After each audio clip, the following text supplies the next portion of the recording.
Selamat malam Bante, Malam Bante, Namo Buddhaya. Selamat.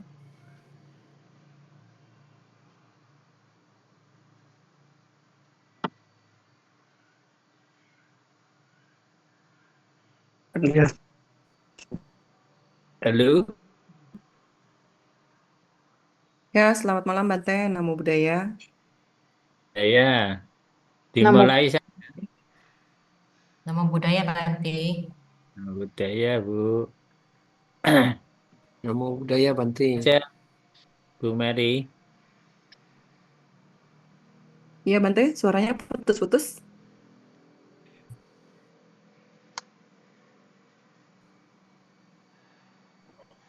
Dimulai saja Bu, katanya Bante.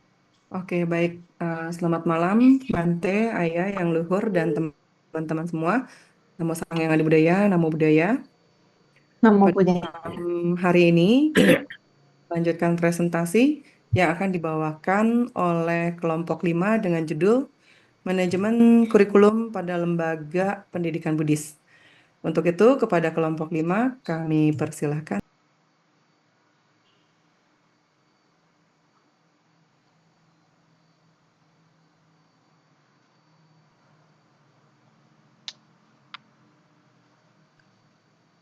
Baik, selamat malam Bante dan teman-teman. Perkenalkan, kami dari kelompok 5 yang beranggota kelompok Pak Irwan, saya sendiri Maya Angesti, dan Ibu Riri Damayanti. Kami membahas manajemen kurikulum pada lembaga pendidikan Buddhis.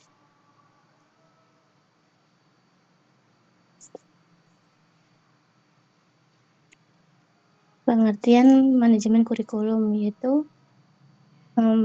manajemen kurikulum merupakan proses pengelolaan dan pengaturan kurikulum secara sistematis dan efektif untuk mencapai tujuan pendidikan yang telah ditetapkan. Proses ini mencakup perencanaan, pengorganisasian, pelaksanaan, dan evaluasi kurikulum yang didasarkan pada nilai-nilai dan prinsip ajaran Buddha atau Buddha Dharma. Tujuan utamanya adalah untuk membentuk peserta didik yang tidak hanya cerdas secara intelektual, tapi juga memiliki karakter luhur, belas asih, dan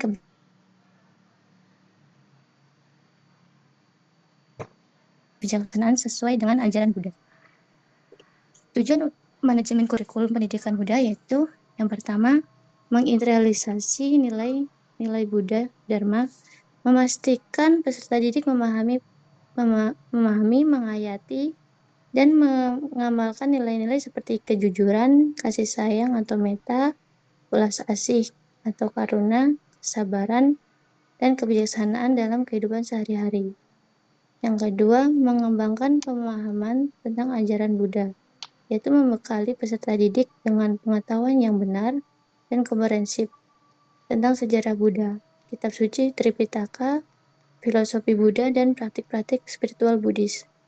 Yang ketiga, mendorong pengembangan spiritual, yaitu memfasilitasi pertumbuhan spiritual peserta didik melalui praktik meditasi, pengembangan perhatian penuh atau mindfulness, dan refleksi diri.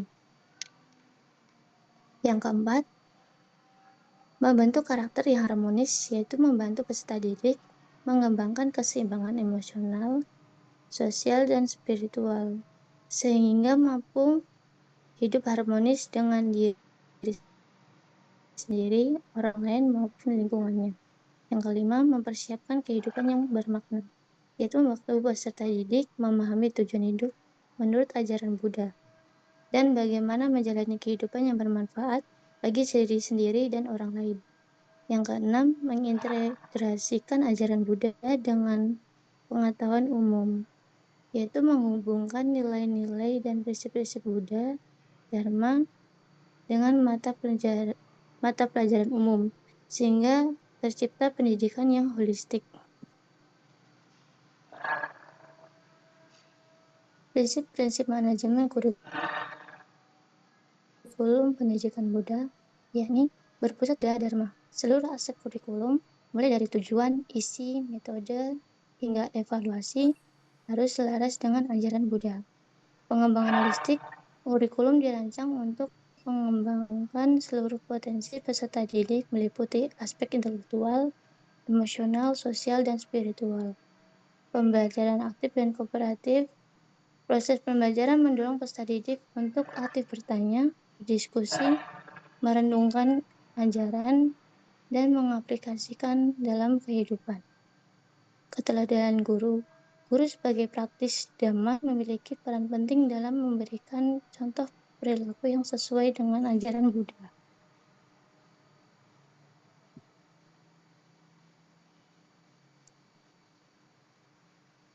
Selanjutnya, kesesuaian dengan perkembangan peserta didik. Kurikulum disesuaikan dengan tahap perkembangan kognitif, emosional, dan spiritual peserta didik. Relevansi dengan kehidupan, yakni materi dan kegiatan pembelajaran diupayakan relevan dengan tantangan dan kebutuhan kehidupan modern.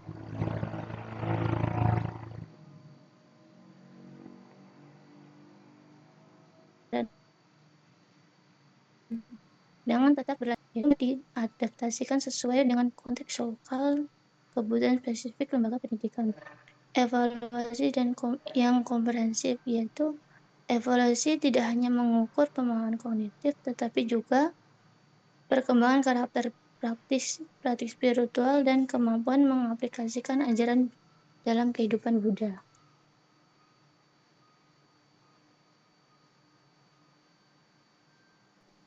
Untuk selanjutnya saya akan lanjutkan ya. Makasih Bu Maya. Baik, Ya. Untuk selanjutnya, aspek penting dalam manajemen kurikulum di lembaga pendidikan Buddha. 1. Dasar hukum dan pedoman.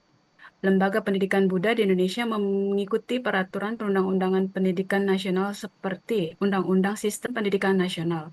Juga mengacu pada pedoman yang dikeluarkan oleh Direktorat Jenderal Bimbingan Masyarakat Buddha, Kementerian Agama Republik Indonesia, seperti Peraturan Menteri Agama Republik Indonesia Nomor 39 Tahun 2014 tentang Pendidikan Keagamaan Buddha menjadi salah satu acuan. 2. Integrasi nilai-nilai Buddha. Kurikulum di lembaga pendidikan Buddha tidak hanya fokus pada pencapaian akademik, tetapi juga pada pengembangan karakter yang berlandaskan ajaran Buddha. Nilai-nilai seperti kasih sayang, metta, welas asih, karuna, kegembiraan, mudita, dan keseimbangan batin (UPK) terintegrasi ke dalam semua aspek pembelajaran, pendidikan agama Buddha, dan budi pekerti seperti mata pelajaran yang sangat penting.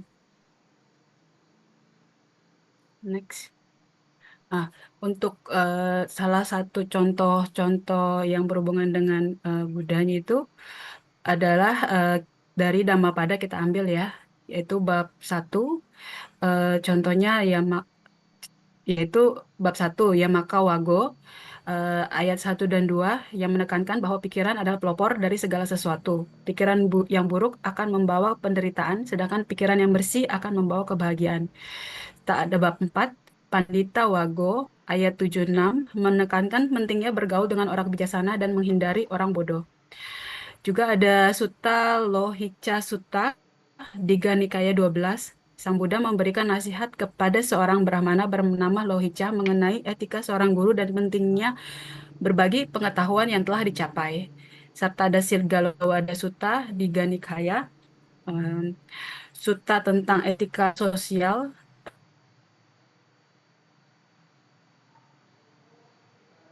termasuk panduan tentang hubungan guru-murid dalam proses pendidikan.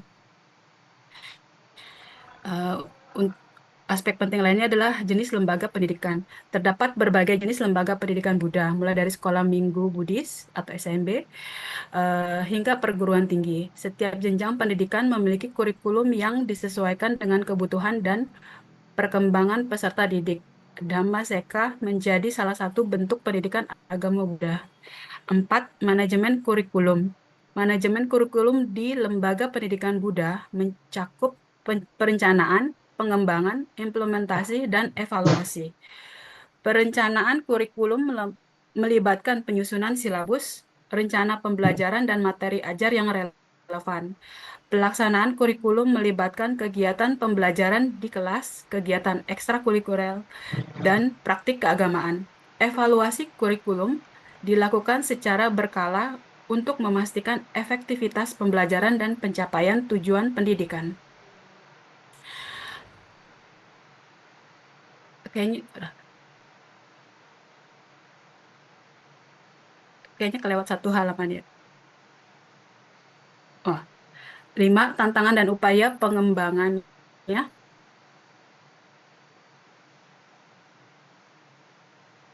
Pendidikan sesuaikan kurikulum dengan perkembangan zaman tanpa kehilangan esensi ajaran Buddha.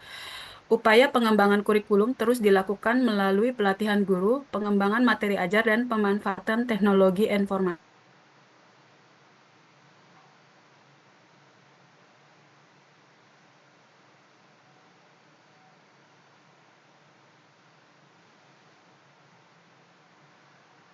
Sebuah tantangan tersendiri yang untuk menciptakan pendidikan yang holistik, yang tidak hanya fokus pada pengembangan kemampuan intelektual, tapi juga landasan spiritual dan pengembangan karakter peserta didik. Beberapa contoh penerapan manajemen kurikulum pada lembaga pendidikan Buddha di Indonesia. 1. Integrasi nilai-nilai Buddha dalam mata pelajaran umum. Contohnya, dalam mata pelajaran IPA, guru menjelaskan tentang hukum karma dan sebab akibat yang relevan dengan ekosistem dan lingkungan hidup. 2. Pengembangan kurikulum Sekolah Minggu Buddha atau SMB. Contohnya, SMB menyusun kurikulum yang fokus pada pengenalan dasar-dasar ajaran Buddha, kisah-kisah Jataka, dan praktik meditasi sederhana bagi anak-anak. 3. Penerapan kurikulum Dhammaseka. Contoh, Dhammaseka menyusun kurikulum yang lebih mendalam tentang ajaran Buddha, termasuk Tipitaka dan praktik-praktik meditasi. Yang keempat, kegiatan ekstrakurikuler berbasis nilai Buddha. Contoh, Lembaga Pendidikan Buddha mengadakan kegiatan ekstrakurikuler seperti meditasi, yoga, seni Buddhis, contohnya tari, musik, lukis, dan drama. Lembaga Pendidikan Buddha mengadakan kegiatan bakti sosial sebagai implementasi dari ajaran metta dan karuna. 5. Evaluasi kurikulum berbasis umpan balik. Contoh, Lembaga Pendidikan Buddha secara berkala mengumpulkan umpan balik dari guru, peserta didik, dan orang tua tentang efektivitas kurikulum. Kesimpulannya, secara keseluruhan, penerapan-penerapan ini bertujuan untuk mendukung upaya lembaga pendidikan Buddha di Indonesia, meningkatkan pengembangan intelektual dan spiritual peserta didik sesuai dengan ajaran Buddha dan kebutuhan zaman. Dengan demikian, manajemen kurikulum memegang peranan penting dalam memastikan bahwa lembaga pendidikan Buddha dapat secara efektif menanamkan nilai-nilai luhur agama Buddha kepada semua peserta didik dan mencapai tujuan pendidikan yang telah ditetapkan. Oke, terima kasih. Namo Buddhaya. Demikian presentasi dari kelompok 5. Jika ada yang ditanyakan, kami persilahkan kepada teman-teman.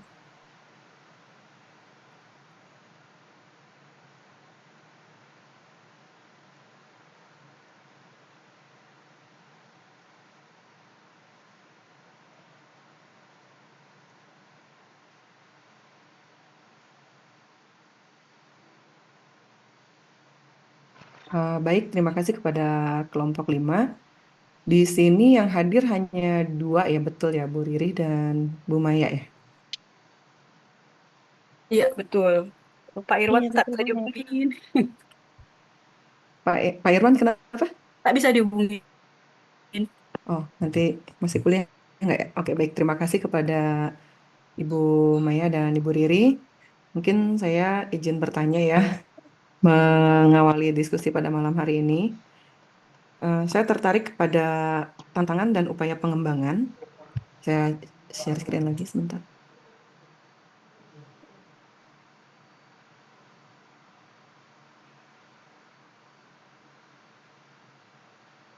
Nah ini, yang tantangan dan upaya pengembangan ya.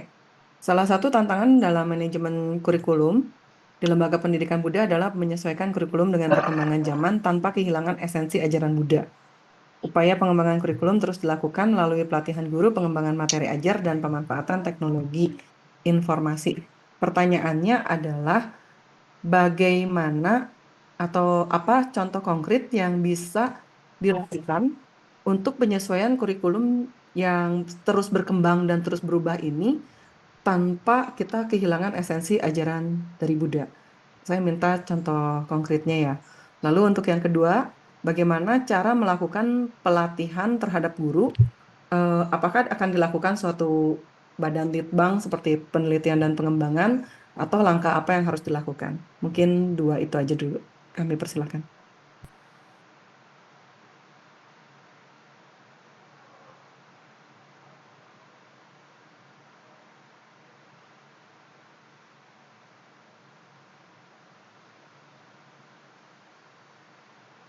Kami tampil dulu ya pertanyaannya Bu Mary. Iya, silakan.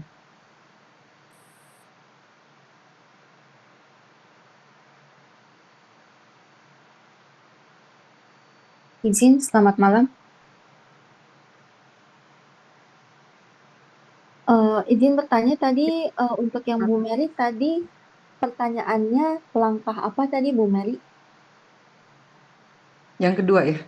Iya, Ya, soalnya bagaimana langkah-langkah untuk sebelum penerapan pelatihannya kan harus dilakukan kayak pembentukan modulnya dulu, lalu kalau untuk pelatihannya kan lebih mudah. Tapi bagaimana sebelumnya apakah dilakukan kayak semacam badan penelitian dan pengembangan atau bagaimana gitu? Oke, saya juga izin bertanya, mungkin hampir sama persis kalau saya di langkah-langkah apa sih untuk merencanakan kurikulum ini di lembaga pendidikan Buddha ini, begitu.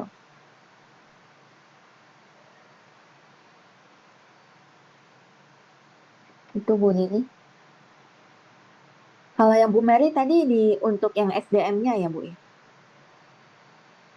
Lebih ke arah bagaimana, tadi kan yang pertama bagaimana gitu ya langkah implementasinya kurikulum itu yang terus berkembang, itu bisa sejalan dengan Oh, esensi ajaran Buddha. Nah, itu kan harus dirangkum gitu kan sebelum dilakukan pelatihan. Nanti yang keduanya itu apa yang perlu dilakukan, langkah-langkahnya bagaimana sebelum dilakukan pelatihan terhadap guru.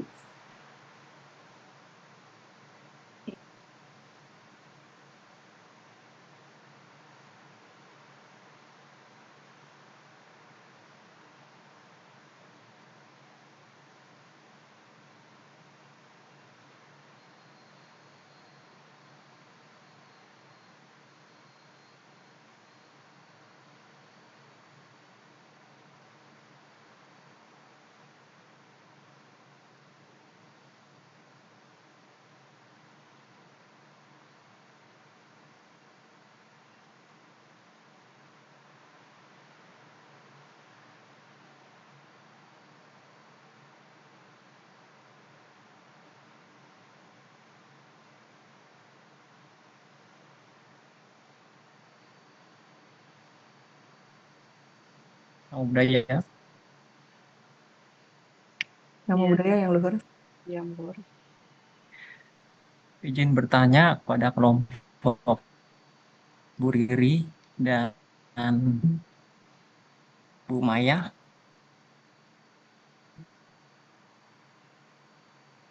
Untuk pertanyaan ini kan saya akan ajukan terkait dengan kurikulum pendidikan Buddha ya.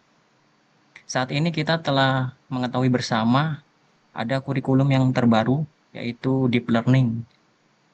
Deep Learning itu setelah saya pelajari itu adalah kurikulum yang terdiri dari 3, yaitu apa?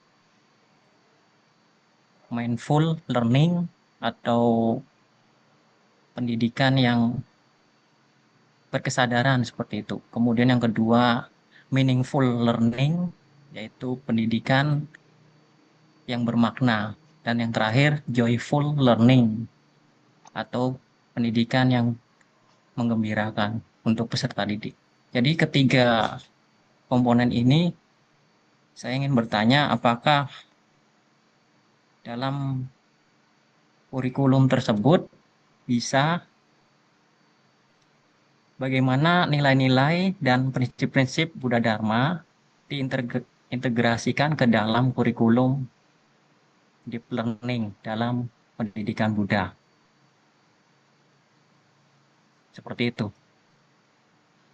Jadi pertanyaannya adalah bagaimana nilai-nilai dan prinsip-prinsip Buddha Dharma diintegrasikan ke dalam kurikulum deep learning pada pendidikan Buddha. Terima kasih.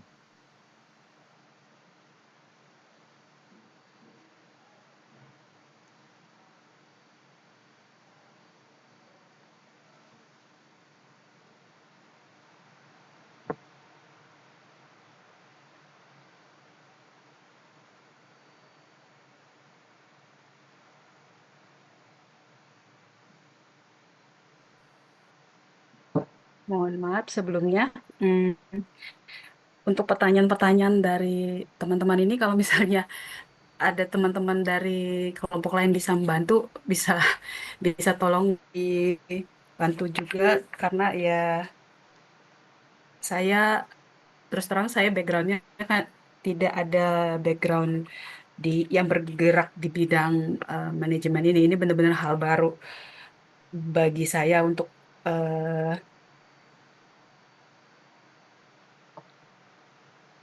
di bidang pendidikan keagamaan ataupun ya ini gitu. Jadi kalau misalnya teman-teman ada yang bisa bantu, dimohon bantuannya.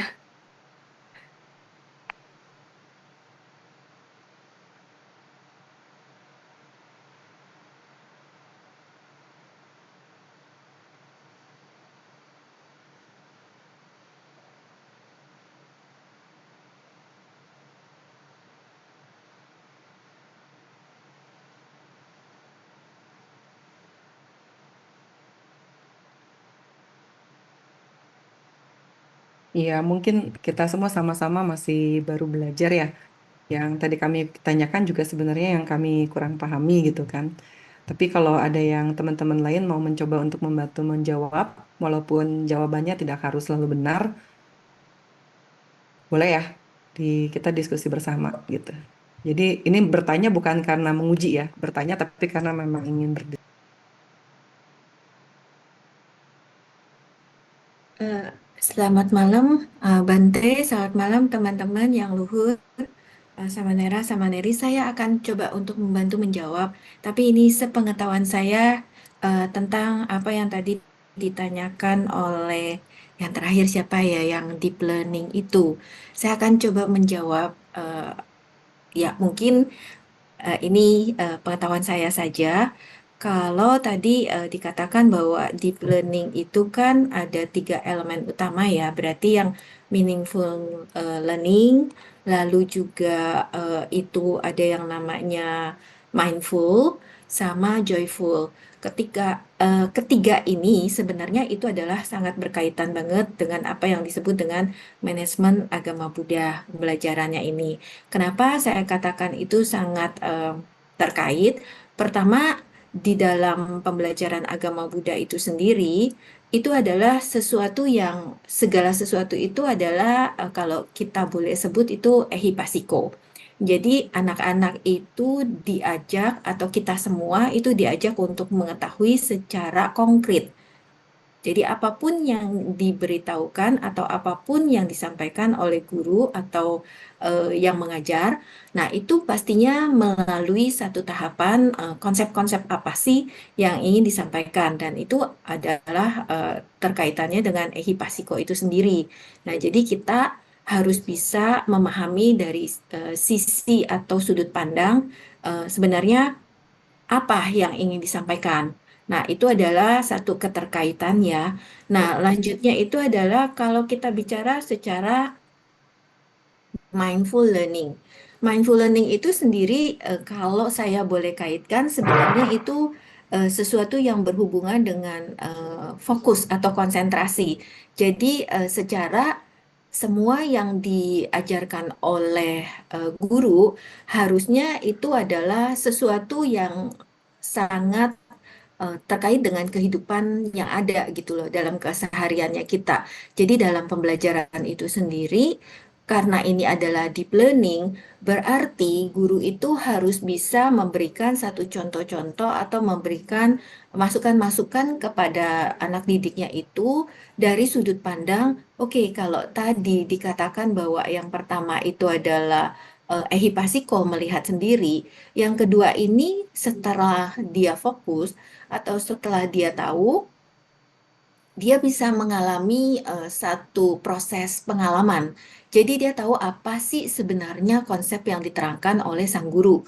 Apa sih sebenarnya yang disampaikan itu melalui eksperimen-eksperimen yang difokuskan sehingga mendapatkan satu pembelajaran yang cukup menarik buat sang anak. Dan itu terkait dengan deep learning itu sendiri. Nah, pastinya ketika itu sudah mencapai dalam konteksnya deep learning, anak-anak itu udah senang gitu kan.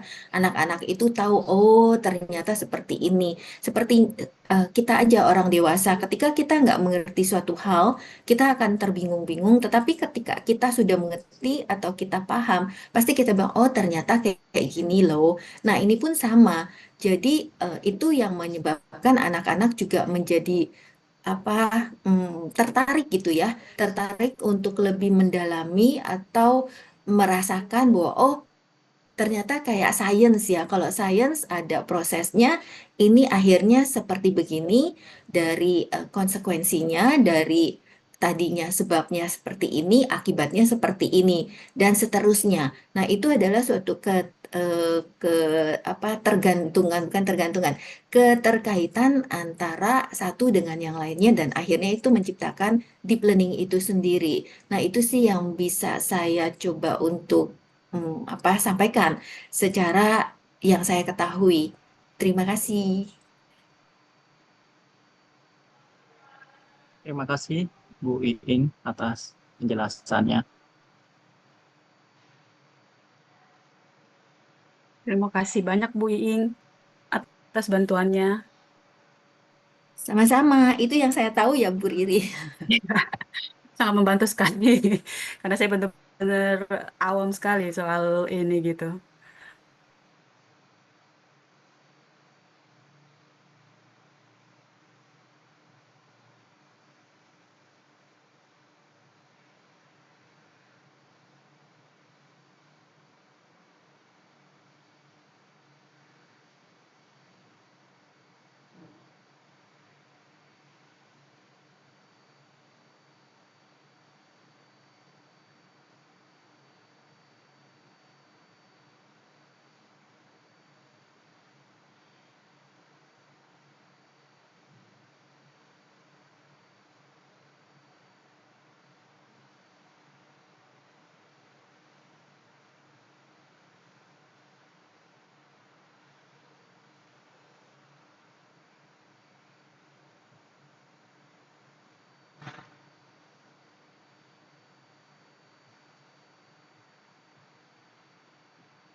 Izin, di sini saya membaca dari Zoom chat dari Pak Tripitoyo mengatakan bahwa dari beberapa sumber yang Pak Tripitoyo baca bahwa deep learning ini bukanlah pengganti kurikulum merdeka, tetapi sebuah pendekatan yang mendalam. Mari kita kaji bersama-sama supaya tidak menimbulkan persepsi yang berbeda. Terima kasih. Izin, sebenarnya saya sendiri nggak tahu kalau misalnya kurikulum kita udah modelnya deep learning ya. Kalau yang kayak gitu, lihatnya buku modelnya itu buku cetak atau bagaimana sih teman-teman? Soalnya saya juga nggak pernah dengar ini. Untuk deep learning sepertinya memang belum disosialisasikan ya, tapi memang sudah dihembus-hembuskan sejak Kampus. apa tuh yang merdeka, bukan kurikulum memang betul ya, yang dicabut sekolah penggerak kalau gitu, kalau nggak salah. Yang terakhir itu yang 18 Maret. Jadi betul memang suatu pendekatan dan seperti yang tadi yang Luhur sampaikan, memang pilar utamanya tuh eh, 3 ya, mindful, meaningful, dan joyful learning. Jadi itu baru pendekatannya aja sih. Tapi kayaknya juga mungkin kurikulumnya nanti ada sedikit penyesuaian kalau kita nggak bilang berubah atau berganti. Bukunya untuk apanya kayaknya belum ada di apa ya diedarkan demikian sih. Baik, baik.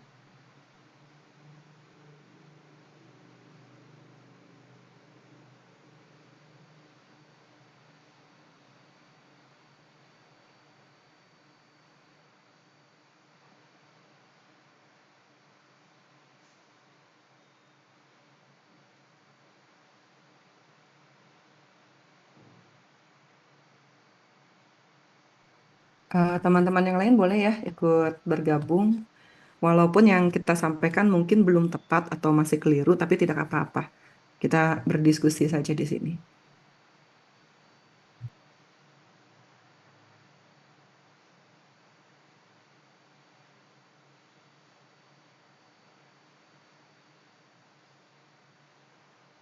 Saya coba jawab yang pertanyaan Ibu Jesslyn ya, tadi menanyakan langkah-langkah melakukan perencanaan kurikulum manajemen pendidikan Buddha, bukan ya? Iya, betul, Bu. Oh gitu ya. Oke, ini adalah langkah-langkah umum yang eh, dapat diikuti mungkin dengan satu, pembentukan tim pengembang kurikulum yang melibatkan berbagai pihak yang berkepentingan seperti tokoh agama Buddha, praktisi pendidikan Buddha, akademisi, perwakilan umat Buddha, dan ahli kurikulum. Yang kedua, mungkin analisis kebutuhan dan konteks pendidikan keagamaan Buddhanya. Dan ketiga, perumusan visi, misi, dan tujuan kurikulum. Yang keempat, pengembangan struktur dan isi kurikulumnya gitu ya kan. Terus yang kelima, pemilihan strategi pembelajaran dan assessment.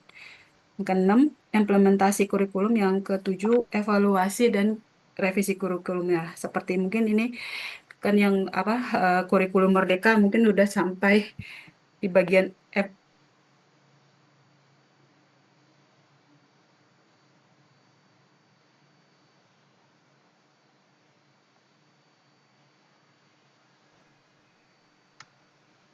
maaf keputus.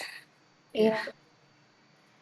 Itu ya seperti kurikulum Merdeka ini. Sepertinya dia sudah sampai ke level yang ketujuh ya, evaluasi dan mungkin ada revisi kurikulum yang akan ditambahkan dengan pendekatan apa tadi deep learning itu kali ya, mungkin seperti itu. Ya, itu sih yang bisa saya jawab. Mungkin ada tambahan dari teman-teman lainnya bisa.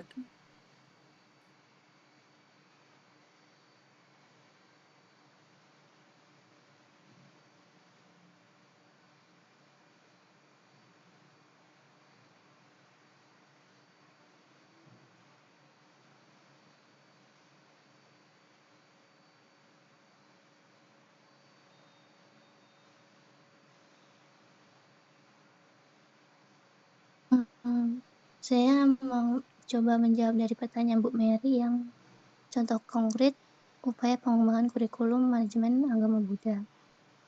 Betul seperti itu ya, Bu? Ya, demikian Bu Maya. Saya coba jawab ya, Bu. Contohnya itu yang pertama, penyesuaian materi pembelajaran, mengaitkan ajaran Buddha dengan nilai-nilai seperti kasih sayang, seperti metta, karuna, dan mudita, serta UPK. Dengan contohnya, yaitu bagaimana prinsip kejujuran dan etika dalam ajaran Buddha dapat diterapkan praktik bisnis dan kepemimpinan.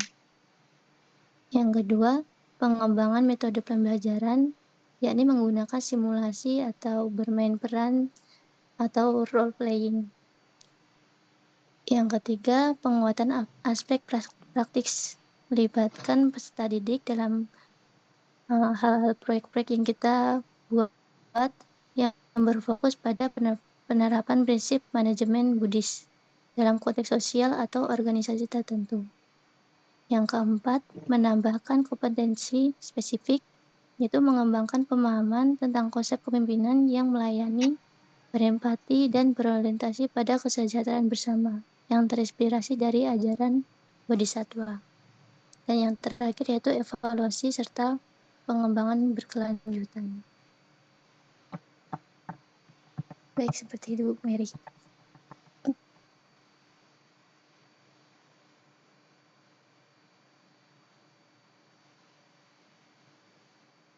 Selamat malam teman-teman, Bu Mary.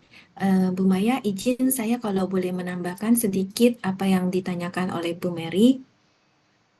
Konteks untuk yang pertanyaan nomor pertama, contoh konkretnya itu, mungkin saya bisa mengambil contoh dari apa yang dilakukan di sekolah kami ya Bu Mary.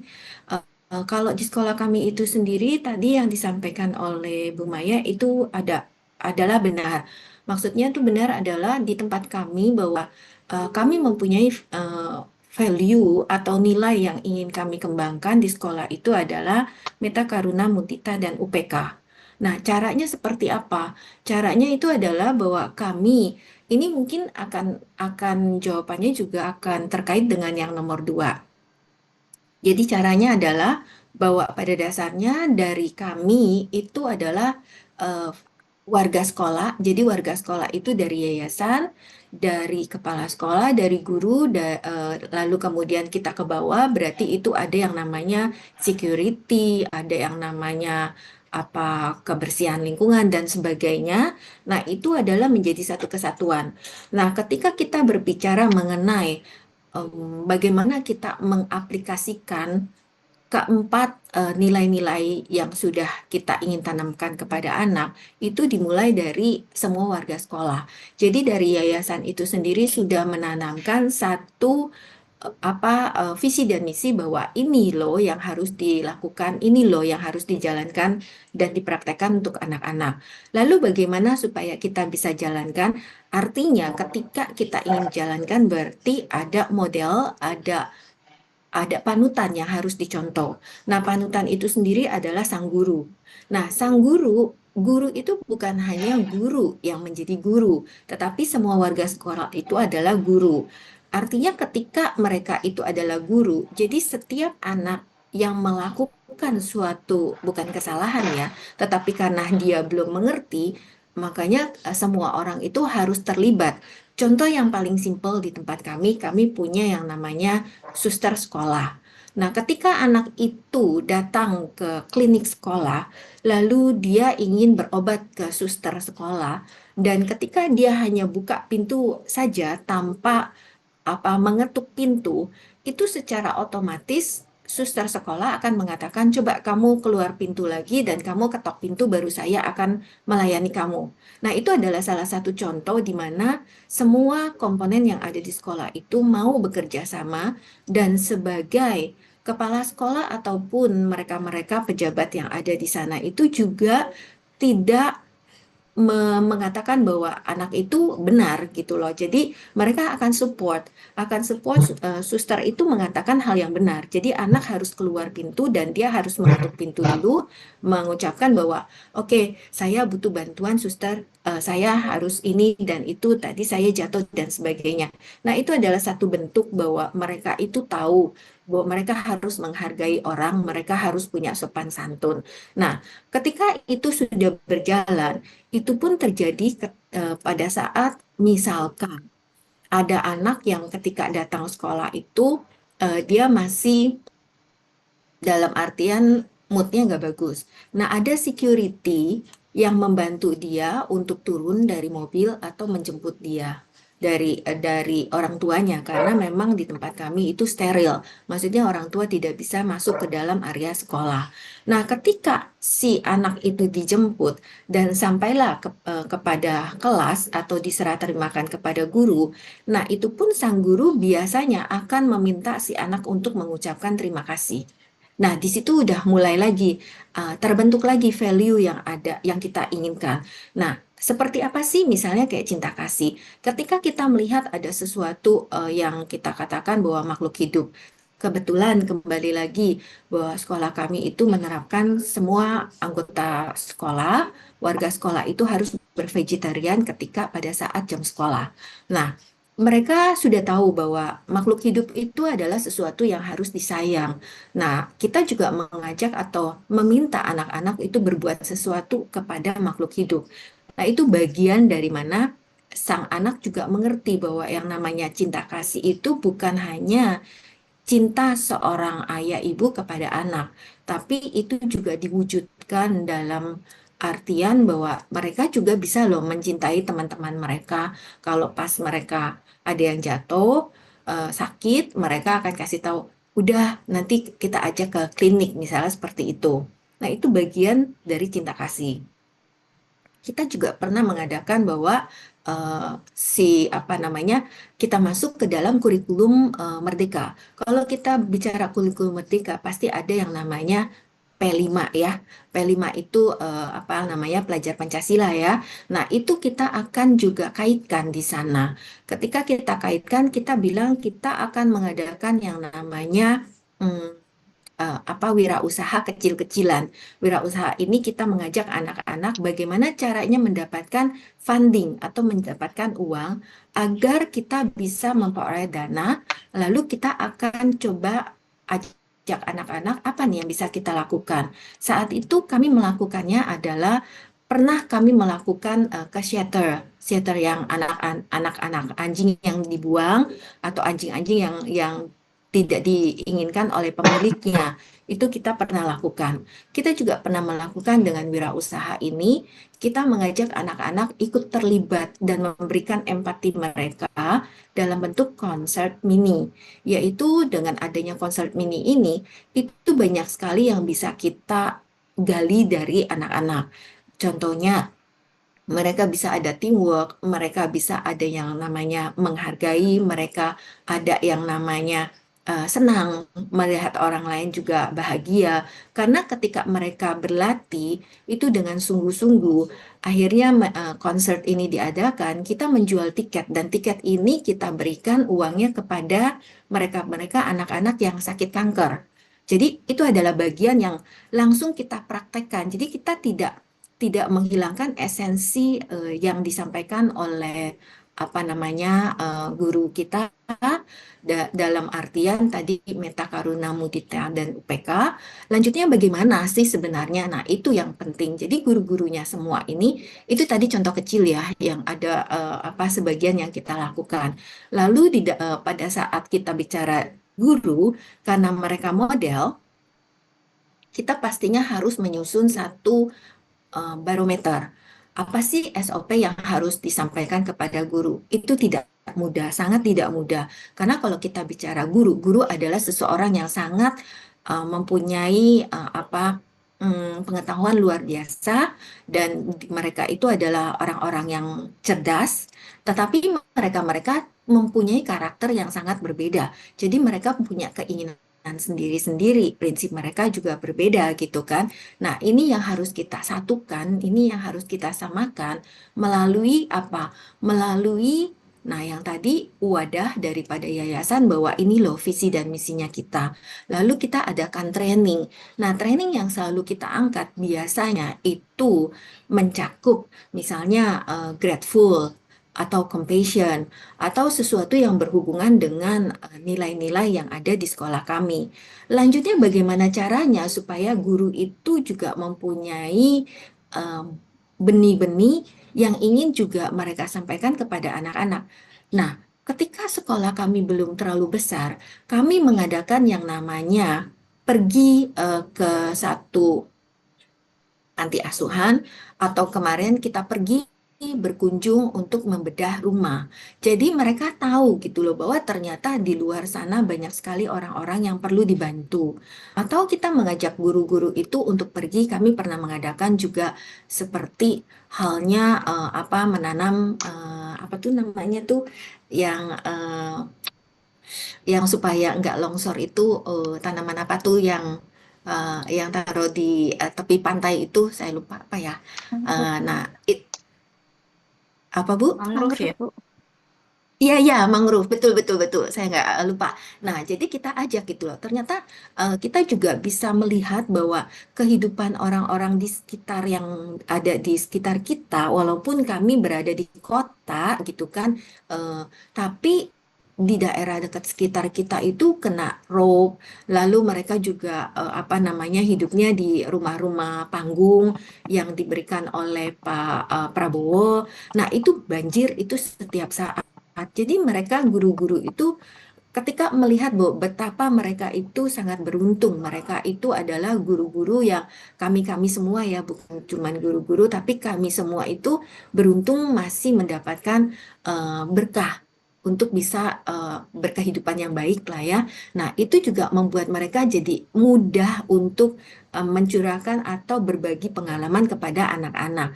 Nah, itu bagian dari yang kita lakukan, Bu Mary. Mungkin itu sebagai salah satu jawaban yang ingin saya tambahkan. Maaf, agak sedikit panjang, tapi mungkin bisa membantu untuk menjawab dan menambahkan apa yang disampaikan Bu Maya. Terima kasih.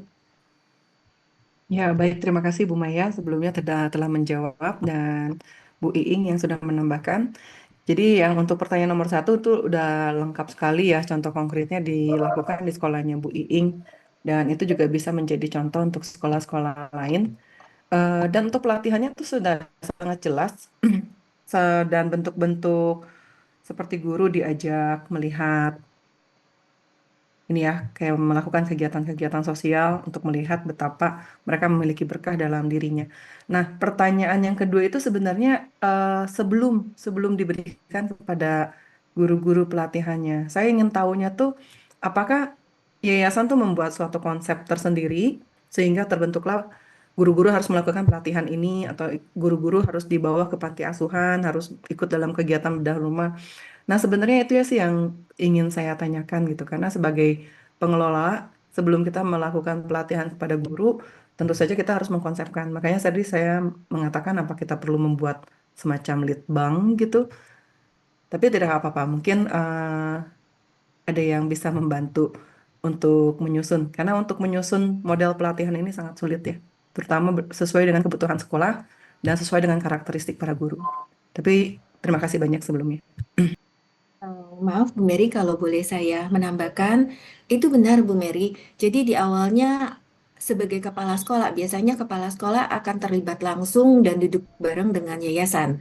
Jadi dengan yayasan, yayasan akan mengatakan bahwa misalnya seperti tahun ajaran yang sekarang ini 2024-2025 kalau saya boleh berbagi.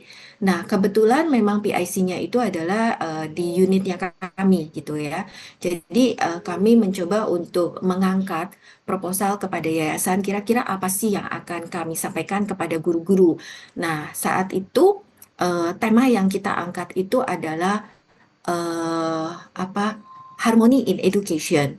Jadi maksudnya harmony in education itu adalah karena sekolah kami itu adalah mempunyai jenjang dari yang paling kecil yaitu di KB sampai ke SMA. Dan itu harus ada satu keharmonisan sehingga semua orang tua merasa puas dengan apa yang diterima oleh anak-anak mereka. Gurunya pun merasa bahwa memang ini kita adalah bagian dari sekolah seperti itu. Nah, tapi bagaimana caranya? Karena ketika kita mengadakan training, berarti training itu harus melibatkan semua jenjang, tetapi semua jenjang mempunyai karakter yang berbeda dari mulai yang KB sampai ke SMA itu tidak sama. Gurunya pun tidak sama dan anak-anaknya pun juga tidak sama. Nah, akhirnya kita mengangkat tema Harmony in Education ini, kita bedah menjadi beberapa sub. Jadi sub pertama itu adalah memang value-nya kami. Value sekolah kami itu apa? Kami angkat terlebih dahulu bahwa kita semua ini bisa berbareng loh, bisa mengadakan satu kegiatan yang akhirnya itu menjadi suatu keharmonisan di dalam sekolah. Lanjutnya adalah kita bedah lagi menjadi itu adalah karakter. Bagaimana kita bisa tahu bahwa itu adalah suatu karakter? Karena harmoni itu adalah masing-masing kita mempunyai prinsip, kita memegang bahwa yang kita inginkan adalah A, B, C, D, dan E. Dan di pihak lain itu nggak bisa, A, B, C, D, dan E itu tidak bisa mewakilkan, misalnya seperti itu. Nah, akhirnya kami mengangkat bahwa karakter itu adalah ketika yang namanya harmoni, berarti kita akan mencari win-win solution. Nah, itu kita praktekkan di dalam kegiatan ya, di dalam pembelajaran waktu saat training. Itu salah satunya. Lanjutnya adalah kami mencapai satu titik di mana bahwa harmoni ini sendiri harus terlihat secara konkret. Yang tadi disampaikan ya, di dalam deep learning ini sendiri gitu kan, di dalam kurikulum Merdeka pun sama, konkret gitu kan. Akhirnya kita undanglah yang namanya pemain angklung. Jadi ada tuh yang di Bandung ijo gitu, pokoknya yang Bandung yang angklung gitu ya. Nah, itu kita undang dan kita nggak tahu gimana caranya, tapi kita bilang sama sama pemandunya bahwa judul daripada pelatihannya kami ini adalah Harmony in Education. Semua orang harus menuju kepada satu arah. Semua orang harus tahu bahwa mereka itu membentuk seorang anak secara holistik. Nah, harus ada kesinambungan.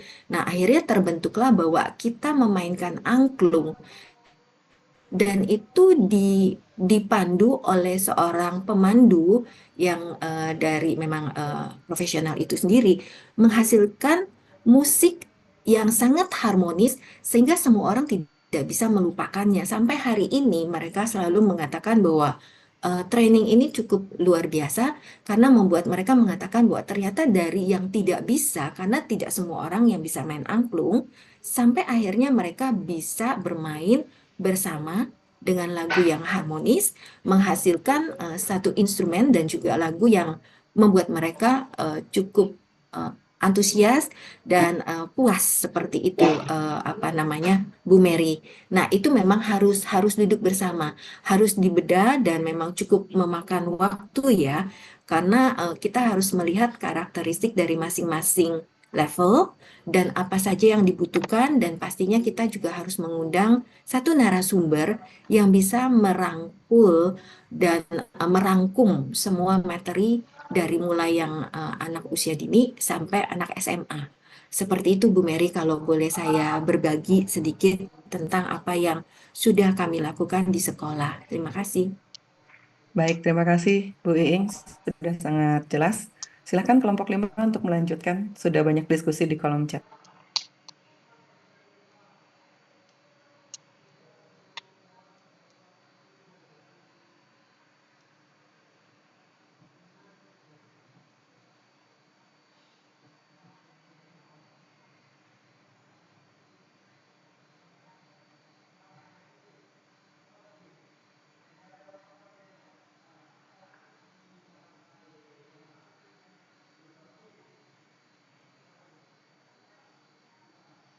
Saya coba jawab pertanyaan dari Bu Rusmiati ya.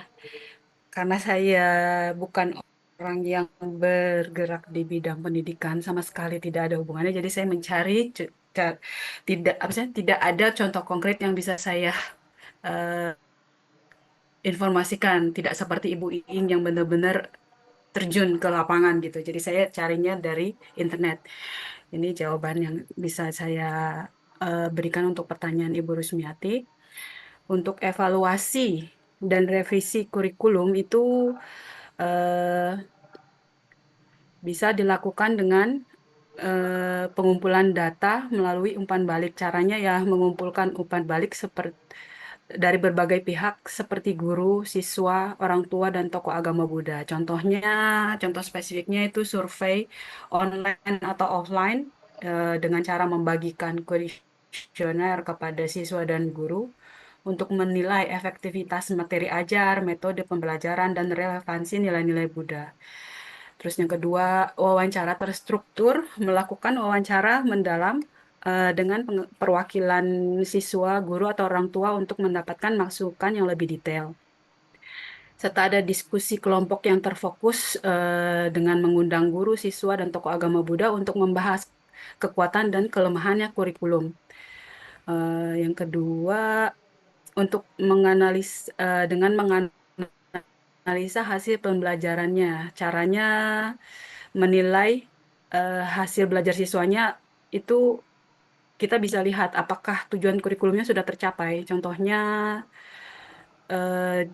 ujian akademik menilai pemahaman siswa tentang 4 kebenaran mulia, jalan mulia berunsur 8 dan konsep-konsep lainnya. Mereka mengerti dengan benar nggak konsep-konsep itu gitu.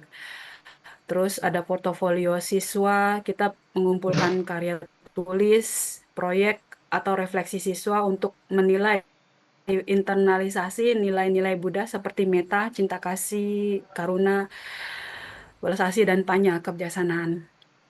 Serta ada observasi perilaku.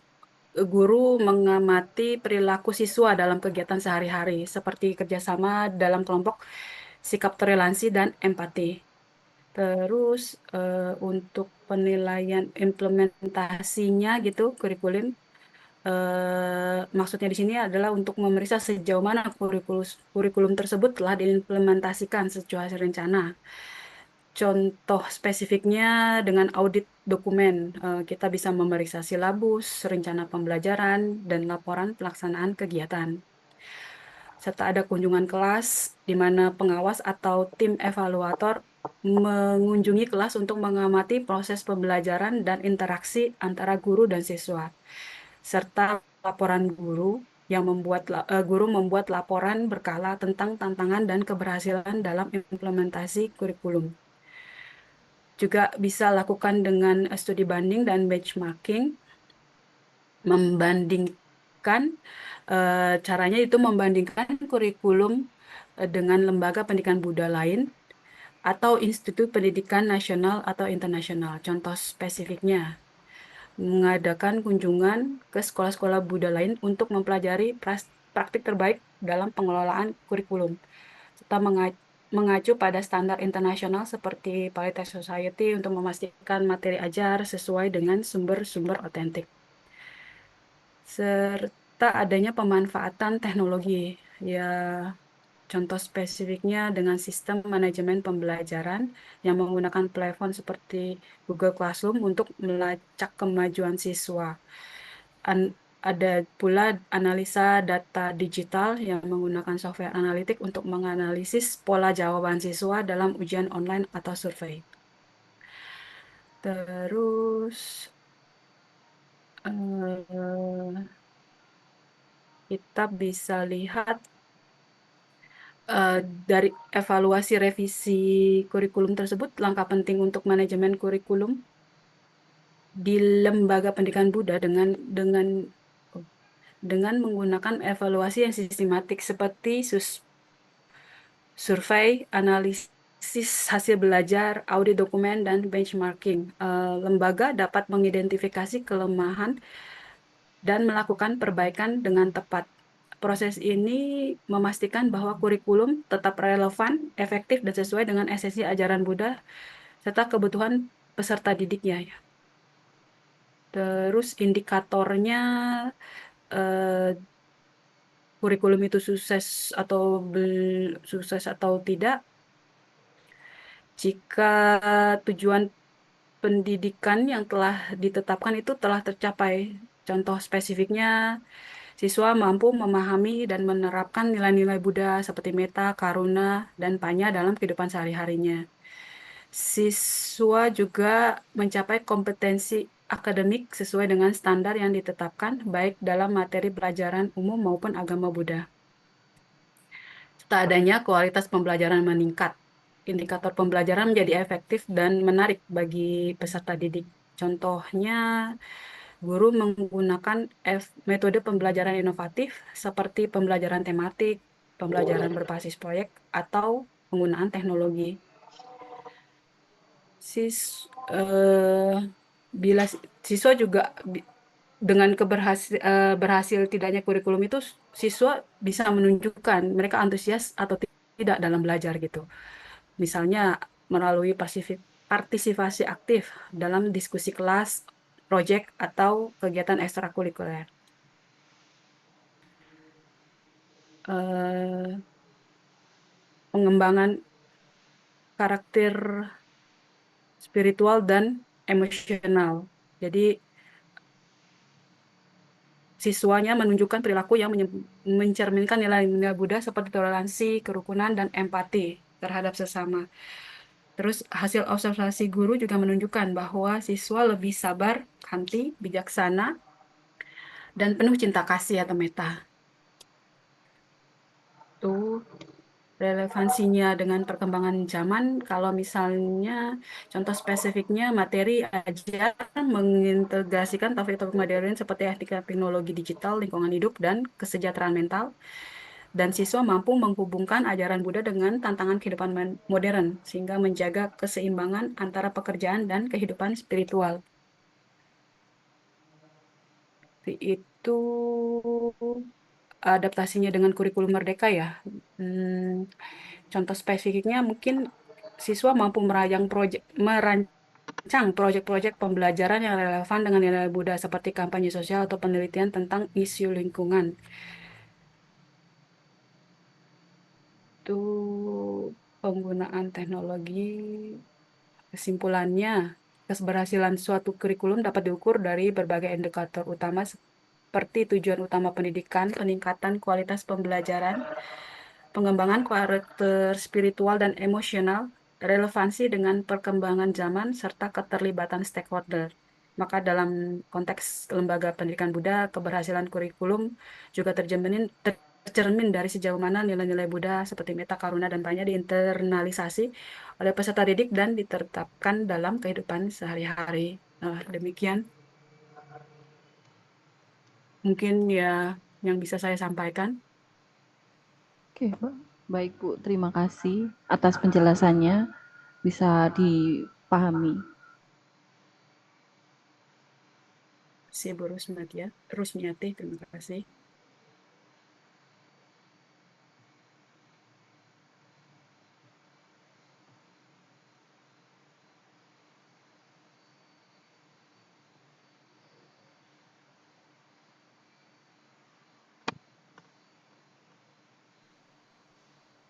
Baik, saya akan mencoba menjawab dari pertanyaan Bu Fani.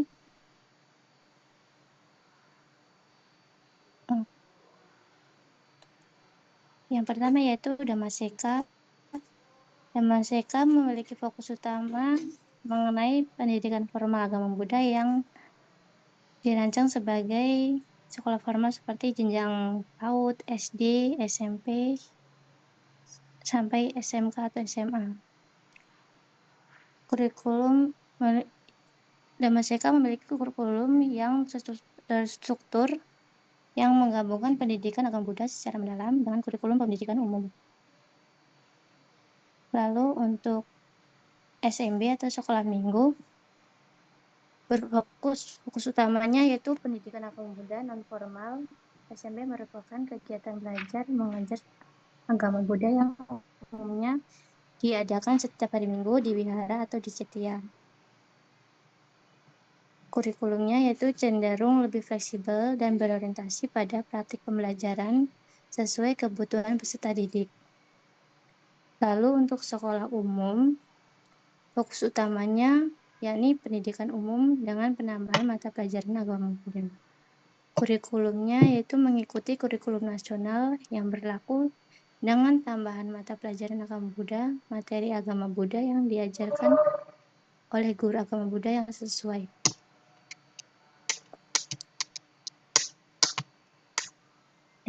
Seperti itu Bu Fani. Jika ada yang kurang, teman-teman boleh tambahkan. Baik, terima kasih Bu Maya atas jawabannya. Sudah dipahami.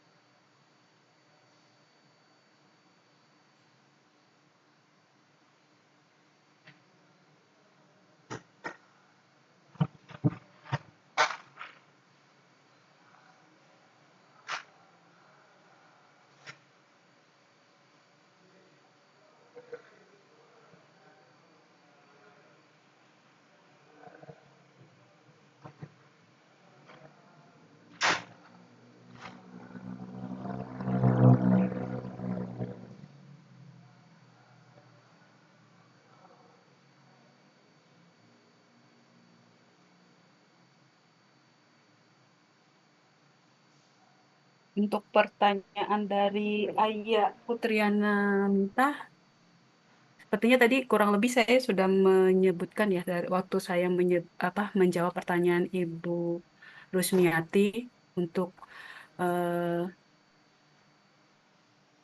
dalam penyusunan dan evaluasi kurikulum itu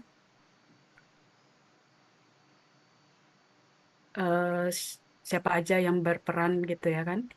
Ada stakeholder ya, ada guru dan murid, terus ya lembaga pendidikan Buddha ter- dan apa lagi ya tadi?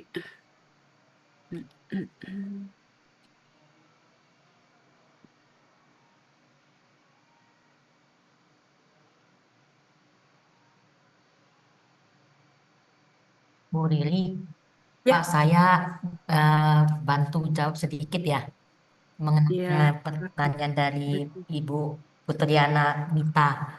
Itu pertanyaannya itu kan dalam penyusunan dan evaluasi kurikulum di lembaga pendidikan Buddhis, siapa saja yang terlibat dalam hal tersebut? Ini saya ada yang terlibat, siapa saja yang terlibat itu satu guru. Itu perannya menyusun silabus dan RPP yang mengintegrasikan nilai-nilai Dhamma. Kemudian memberikan masukan berdasarkan pengalaman mengajar langsung. Satu lagi melakukan evaluasi berkelanjutan terhadap efektivitas pembelajaran. Yang kedua itu tokoh agama, biku, relawan Dhamma. Itu perannya itu menjamin bahwa kurikulum tersebut tetap selaras dengan ajaran Buddha, Dhamma. Kemudian memberikan panduan moral dan spiritual. Satu lagi menyusun materi pendidikan keagamaan dan kegiatan rohani, misalnya meditasi, retret, dan lain-lain. Yang ketiga itu yang terlibat itu kepala sekolah atau tim manajemen lembaga. Perannya itu menentukan arah kebijakan kurikulum sekolah.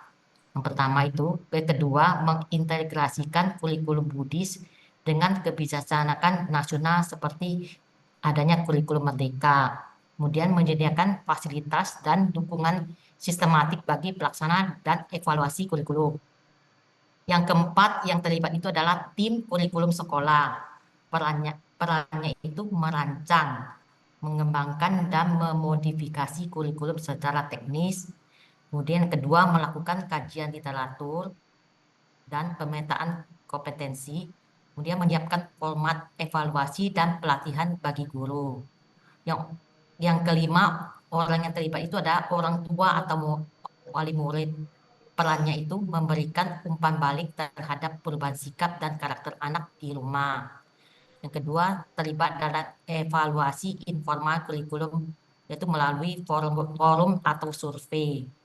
Kemudian yang terlibat lagi, yang keenam itu adalah siswa atau peserta didik. Perannya itu sumber utama umpan balik tentang keefektifan kurikulum. Kemudian utarakan kebutuhan, minatnya, dan hambatan belajar yang dirasakan.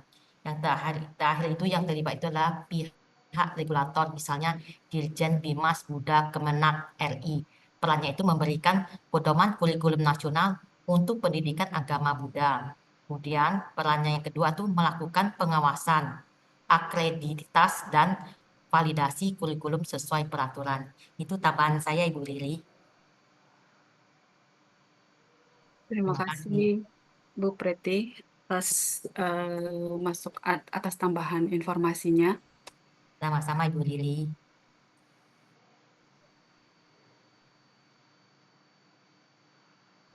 Terima kasih Bu Preti dan Bu Riri.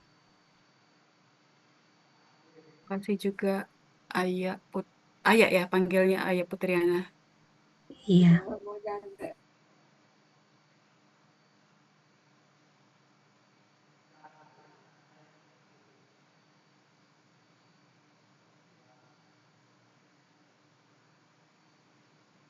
Untuk pertanyaan Ayah Munisa, saya coba jawab juga ya. Juga ya berdasarkan informasi yang saya dapat dari internet. Itu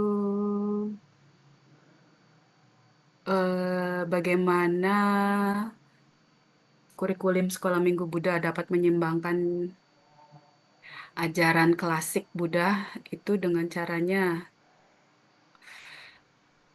pendekatannya itu ajaran klasik seperti empat kebenaran mulia dan jalan mulia berunsur delapan disampaikan dalam bentuk yang sederhana dan mudah dipahami oleh anak-anak. Contohnya dengan menggunakan cerita inspiratif Jataka yang mengandung nilai-nilai moral seperti kejujuran, kerja keras, dan kebijaksanaan, serta menyampaikan konsep karma dan sebab akibat melalui analogi yang dekat dengan kehidupan sehari-hari, seperti hubungan antara tindakan baik dan hasil yang positif.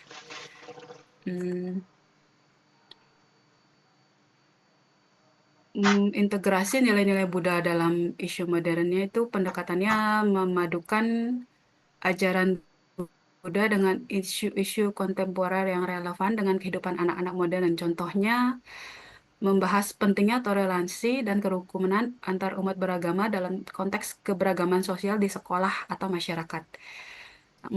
Menghubungkan konsep metta dan karuna dengan isu lingkungan hidup seperti menjaga kebersihan alam dan penghemat energi.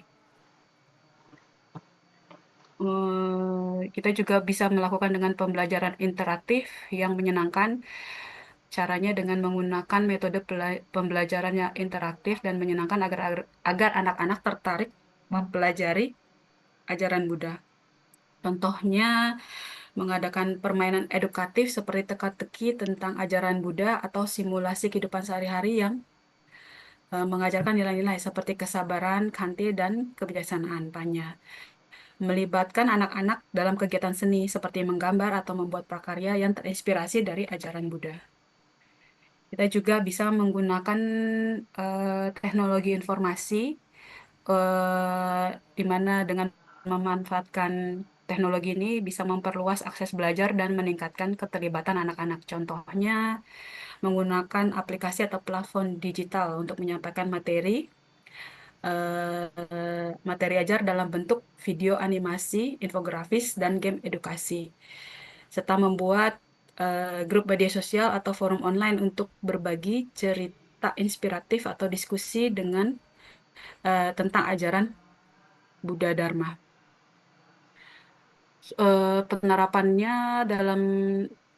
Penerapan nilai-nilai dalam kehidupan sehari-harinya itu fokus pada praktis langsung agar anak-anak dapat menerapkan nilai-nilai Buddha dalam kehidupan mereka. Contohnya, dengan mengadakan kegiatan bakti sosial seperti membersihkan lingkungan atau membantu orang yang membutuhkan sebagai implementasi dari nilai metta dan karuna, serta memberikan tugas refleksi harian atau mingguan kepada anak-anak untuk merekam tindakan baik yang telah mereka lakukan. Kita juga bisa berkolaborasi dengan orang tua. Kelibatan orang tua dalam proses pembelajaran itu bisa memperkuat penerapan nilai-nilai Buddha di rumah. Contohnya, memberikan panduan kepada orang tua tentang cara mengintegrasikan nilai-nilai Buddha dalam rutinitas keluarga, seperti berbicara dengan penuh cinta kasih dan menyelesaikan konflik secara bijaksana. Terus, penyesuaian usia, kita juga bisa menyesuaikan dengan usia dan minat anak. Contohnya, untuk usia dini kita fokusnya pada cerita-cerita pendek dan kegiatan fisik seperti gerakan yoga sederhana. Untuk anak usia remaja, tentunya kita bahasnya topiknya lebih kompleks ya, seperti etika teknologi digital, manajemen stres, pengembangan keputusan berdasarkan nilai-nilai Buddha, seperti itu. Terus, contoh spesifik, contoh untuk ininya lagi bisa jadi juga kita ada evaluasi dan umpan baliknya gitu ya kan, dengan mengumpulkan umpan balik dari anak-anak dan guru serta orang dan orang tua melalui survei atau diskusi kelompok, serta mengadakan lokakarya untuk merumuskan perbaikan kurikulum berdasarkan hasil evaluasi. Jadi kesimpulannya, kurikulum Sekolah Minggu Buddha dapat menyeimbangkan antara ajaran klasik Buddha dengan kebutuhan dan tantangan kehidupan zaman modern melalui penyederhanaan ajaran, integrasi isu modern, pembelajaran interaktif, penggunaan teknologi, kolaborasi dengan orang tua. Dengan pendekatan ini, anak-anak tidak hanya memahami nilai-nilai Buddhis secara teoritis, tapi juga mampu menerapkannya dalam kehidupan sehari-hari untuk menghadapi tantangan dunia modern. Demikian yang bisa saya sampaikan. Ayah Munisa, mungkin ada teman-teman lain yang bisa menambahkan atau ada yang masih ingin ditanyakan oleh Ayah Munisa? Ya, terima kasih Bu Riri. Cukup jawabannya saya terima. Terima kasih Ayah.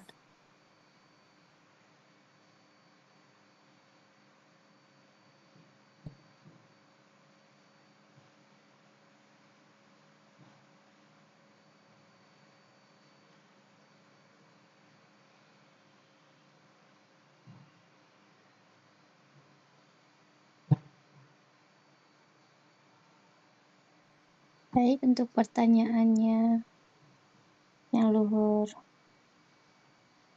Ari ya. Saya izin menjawab.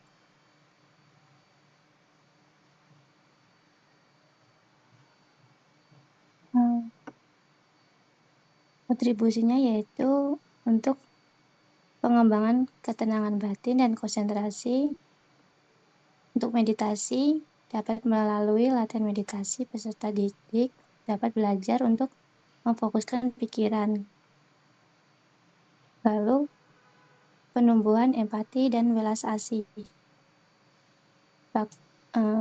Kegiatan bakti sosial, yakni kegiatan secara langsung dapat melibatkan peserta didik dalam membantu orang lain yang membutuhkan.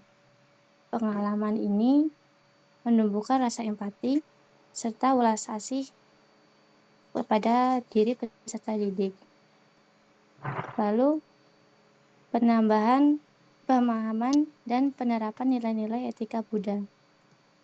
Pada semua kegiatan ekstrakurikuler yang berbasis nilai Buddha secara keseluruhan, termasuk seni Buddhis dan Dharma yang seringkali mengangkat kisah-kisah moral dan etika, dapat membantu peserta didik memahami dan mengintegrasikan nilai-nilai seperti kejujuran, kesabaran, kerendahan hati, dan tidak menyakiti. Lalu, pengembangan kesadaran diri dan refleksi, serta pembentukan komunitas yang positif. Semua kegiatan yaitu kegiatan ekstrakurikuler yang seringkali dilakukan secara berkelompok dapat membangun rasa kebersamaan dan persaudaraan di antara peserta didik. Mereka dapat belajar untuk bekerja sama, saling mendukung, dan menghargai perbedaan pada lingkungan sosial mereka, serta membentuk karakter yang baik. Juga dalam pengembangan kecerdasan emosional. Dalam kegiatan meditasi dan bakti sosial, dapat membantu peserta didik mengenali serta mengelola emosi mereka dengan lebih baik. Bakti sosial melatih mereka untuk berinteraksi dengan berbagai macam orang dalam situasi yang berbeda-beda, meningkatkan kemampuan mereka untuk berempati dan merespon secara tepat. Karakter yang terbentuk yaitu kecerdasan emosional serta kemampuan beradaptasi. Baik, itu yang dapat saya jawab dari pertanyaan yang luhur. Terima kasih Bu Maya atas penjabarannya. Semoga bisa menambah wawasan untuk saya.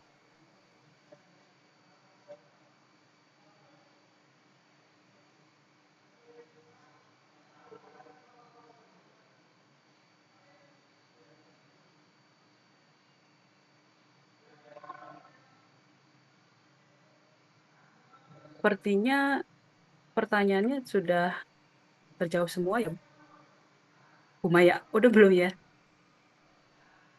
Sepertinya sudah ya. Ada yang Sudah Bu Riri. ya, apakah masih ada yang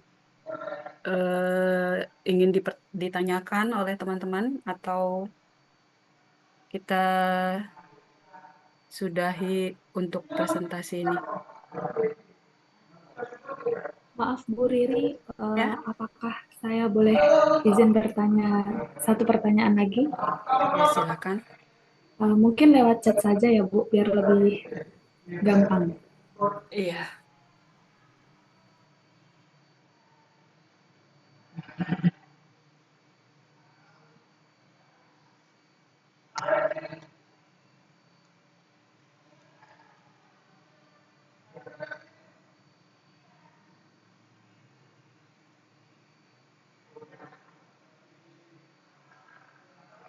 Selamat malam. Saya izin bertanya lagi, boleh?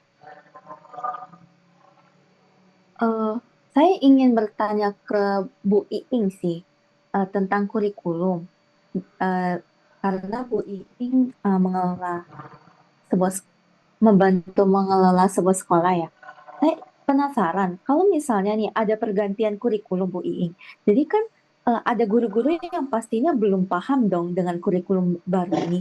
Biasanya siapa saja sih yang terlibat untuk eh, membantu mengajarkan para guru-guru ini untuk kurikulum baru ini? Maksudnya siapa saja yang terlibat untuk menginformasikan atau mengajarkan kepada guru-guru yang nantinya guru-guru ini akan ngajarin ke murid-muridnya, begitu Bu Iing. Baik, Bu Jesselyn, saya akan mencoba menjawab ya Bu Jesselyn. Pengalaman di tempat kami sendiri, kami merupakan salah satu sekolah penggerak. Ketika itu, saya mulai dari sekolah penggerak.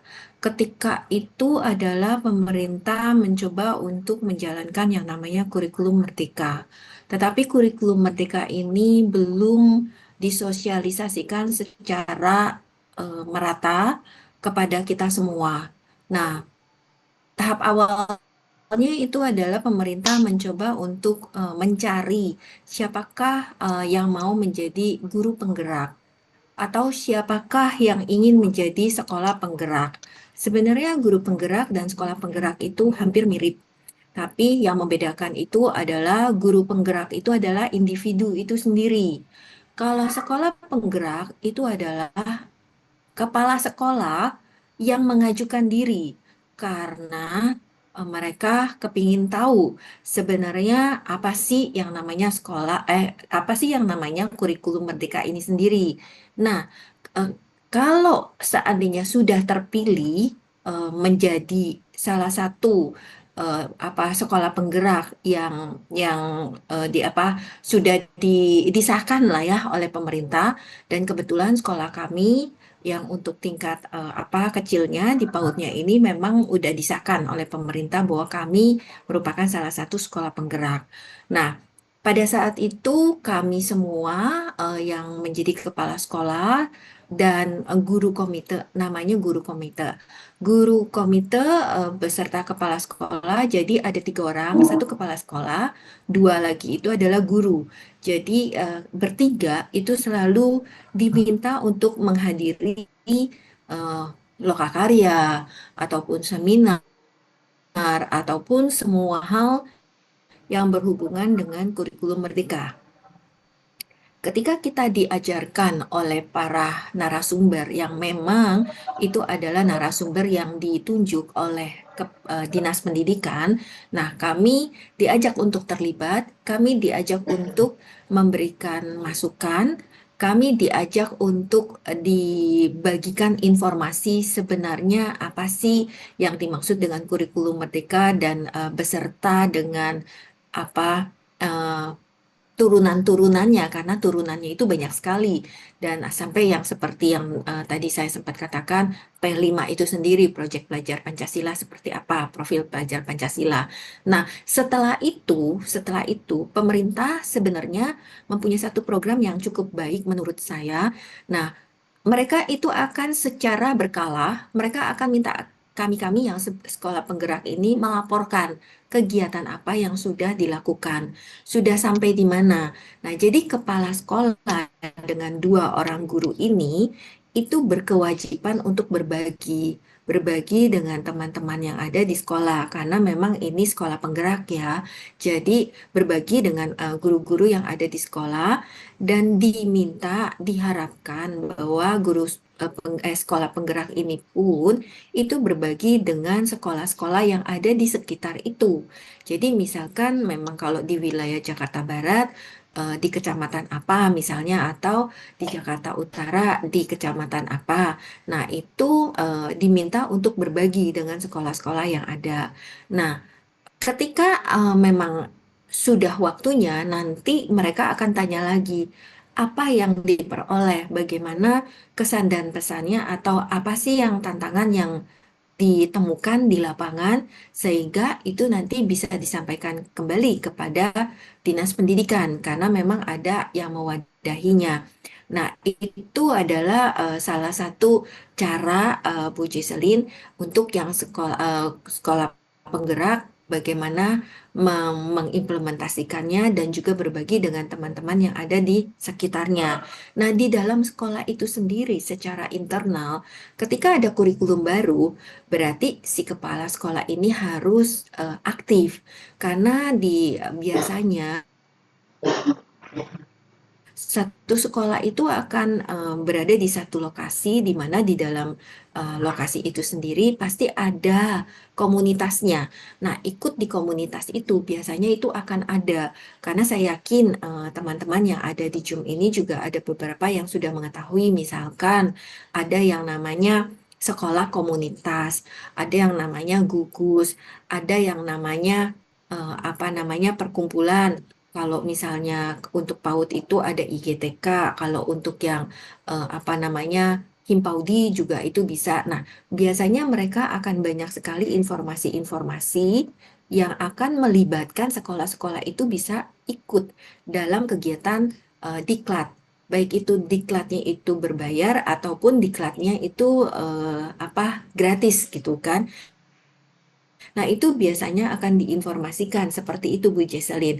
Yang akan langsung masuk ke dalam sana biasanya kembali lagi karena guru-gurunya itu adalah mengajar, berarti kepala sekolah dengan kurikulum koordinator atau siapapun yang berada di kurikulum itu sendiri bisa ikut terlibat, dan akhirnya kita bisa berbagi kepada guru-guru ketika kita ada yang namanya meeting rutin, atau biasanya kita sebut faculty meeting ya. Jadi kita akan berbagi, dan guru-guru pun kita libatkan. Kalau yang lalu sebelum bergantinya kementerian yang sekarang, yang lalu itu ada yang namanya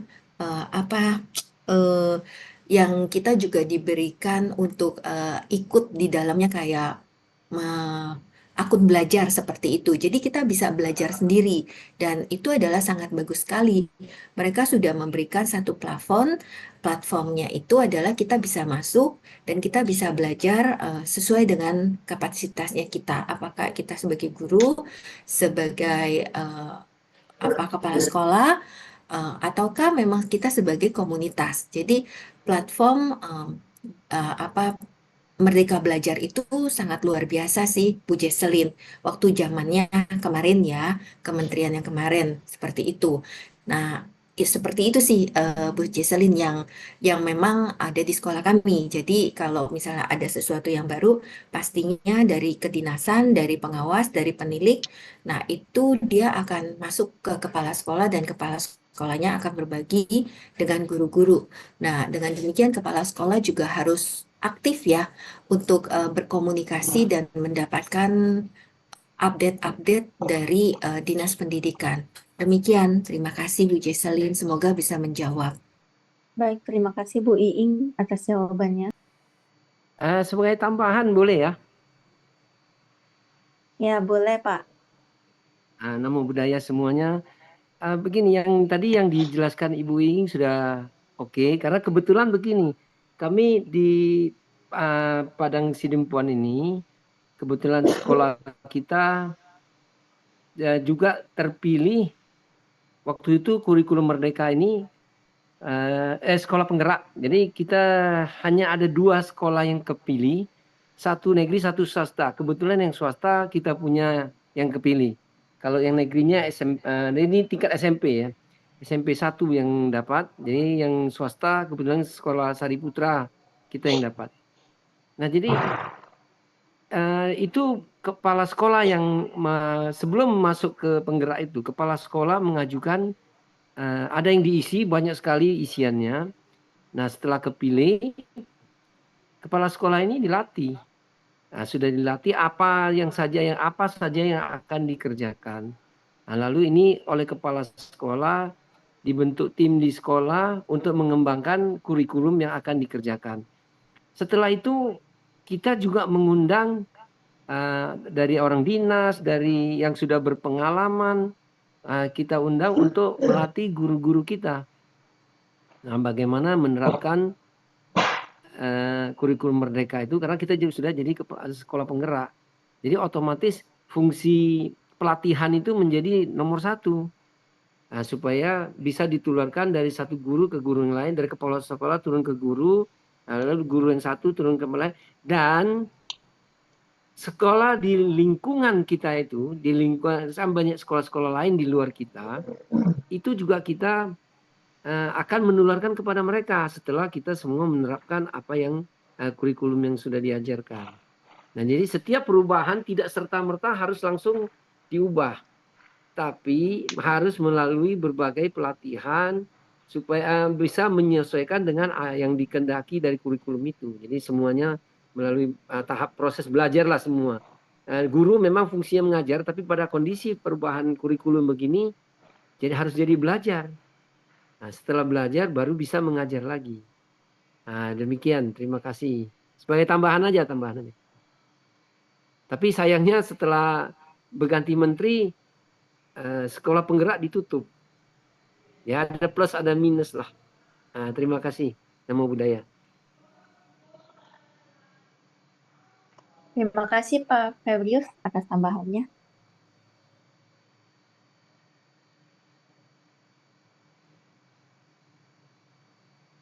Silahkan kepada kelompok yang presentasi, ada pertanyaan lagi di Zoom chat.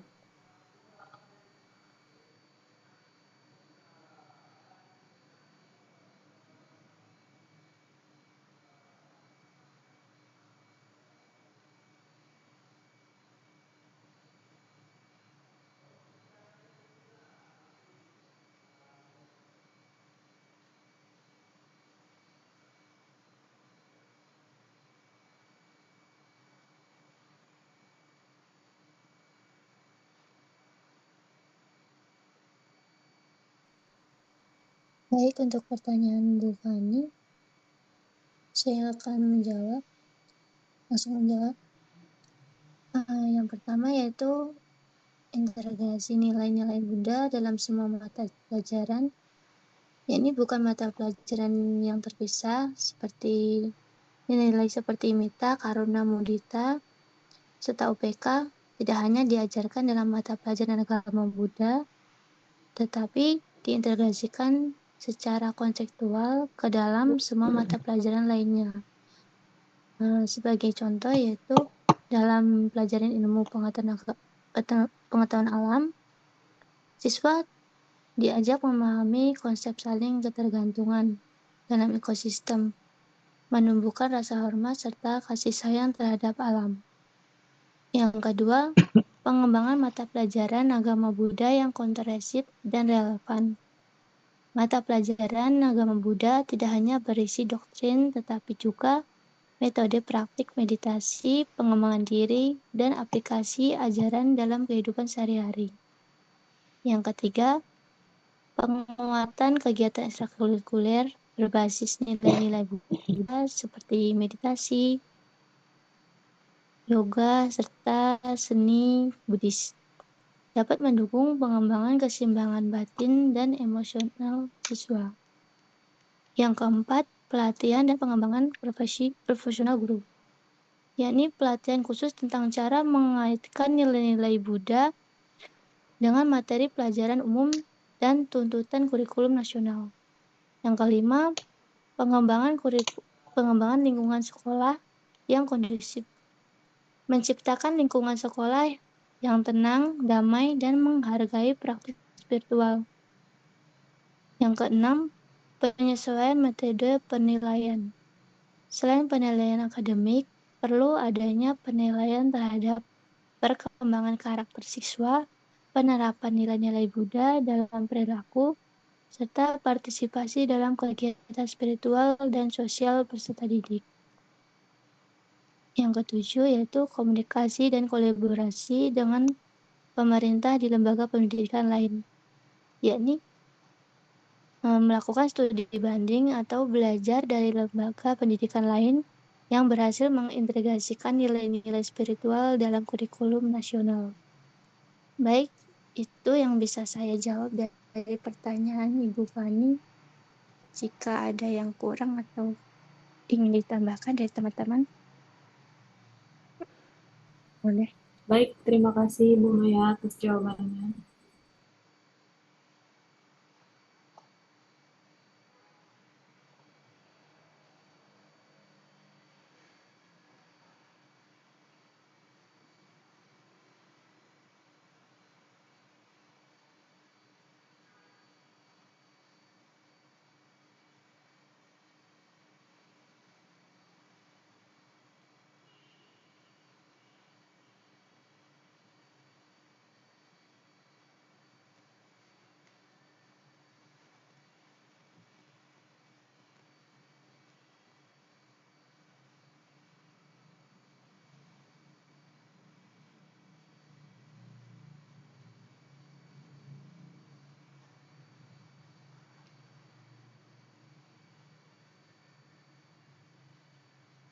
Bagaimana dengan kelompok 5? Apakah sudah cukup?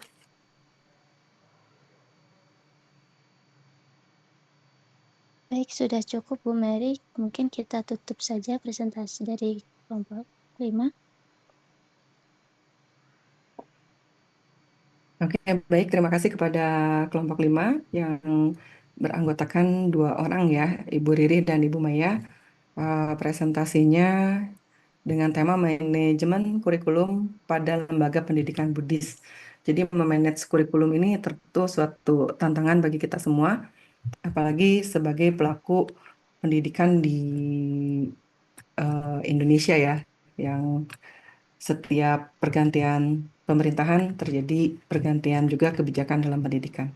Untuk itu dikembalikan lagi kepada Bante Karono, mungkin bisa memberikan sedikit masukan dari hasil diskusi kita pada malam hari ini. Kepada Bante, dipersilahkan.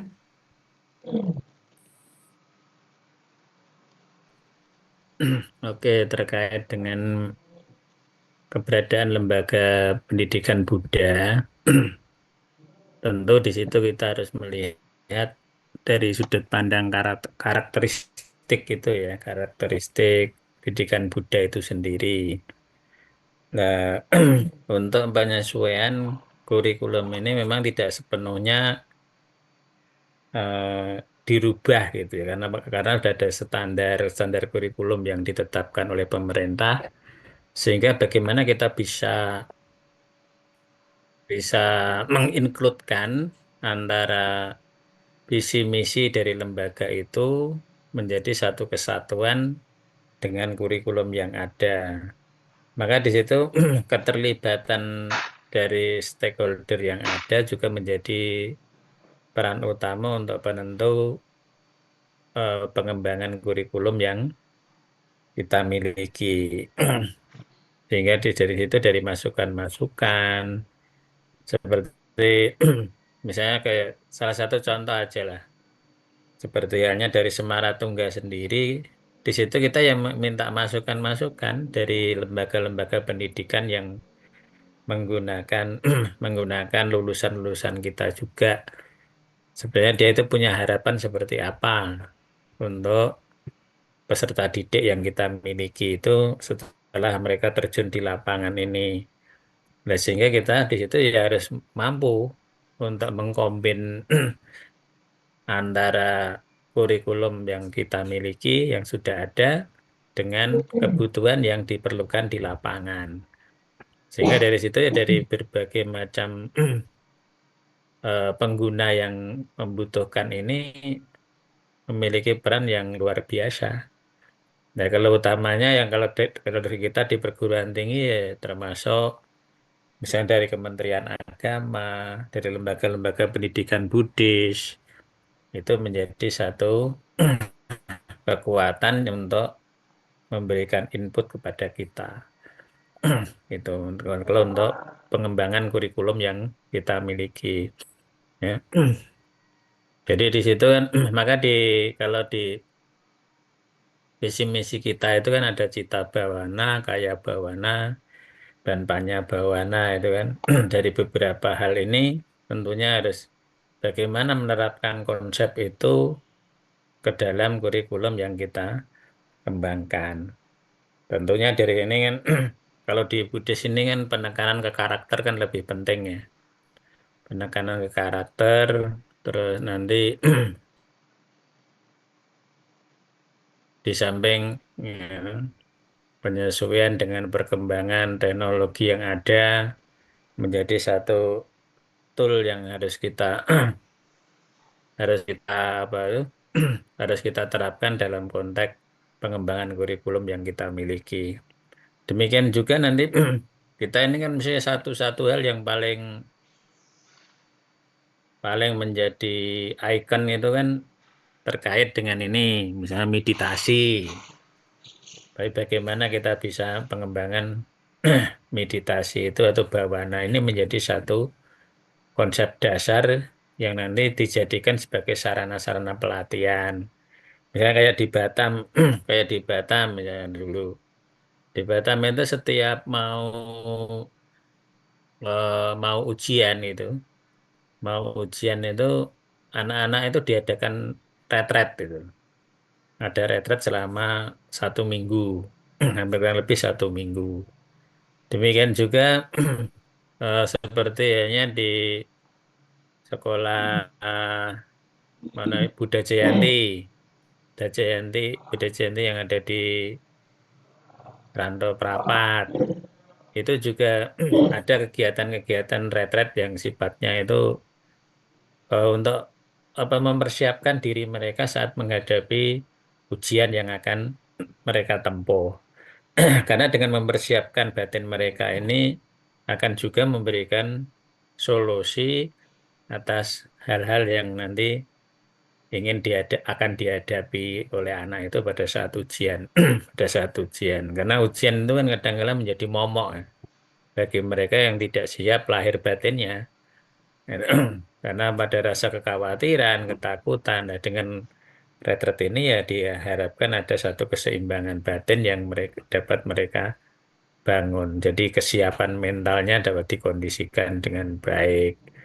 Nah, termasuk di beberapa sekolah-sekolah Buddhis ini ada penerapan-penerapan sistem yang mereka lakukan untuk mengkondisikan supaya anak itu bisa happy dalam belajar, bisa lebih, kalau bahasa kerennya ya lebih mindful gitu ya, lebih mindful.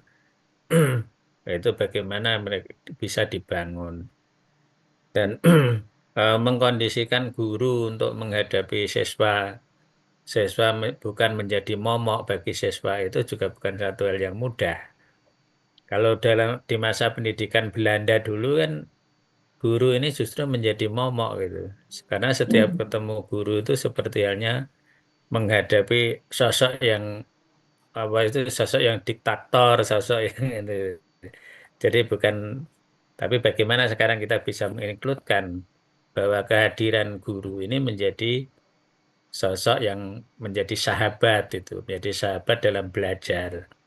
Sehingga mampu mengkondisikan itu ya nanti antara guru dengan siswa ini ada interaksi yang baik, gitu. Ada interaksi yang baik. Nah, itu tentunya yang harus kita perhatikan terkait dengan perkembangan kurikulum atau penerapan kurikulum yang kita terapkan di lembaga pendidikan-pendidikan Buddhis yang ada. Ya. Karena kita berada di satu negara, ya tentunya ada standar khusus yang memang diwajibkan oleh negara yang harus kita ikuti. Jadi tidak bisa sepenuhnya kita istilahnya membuat kurikulum yang beda.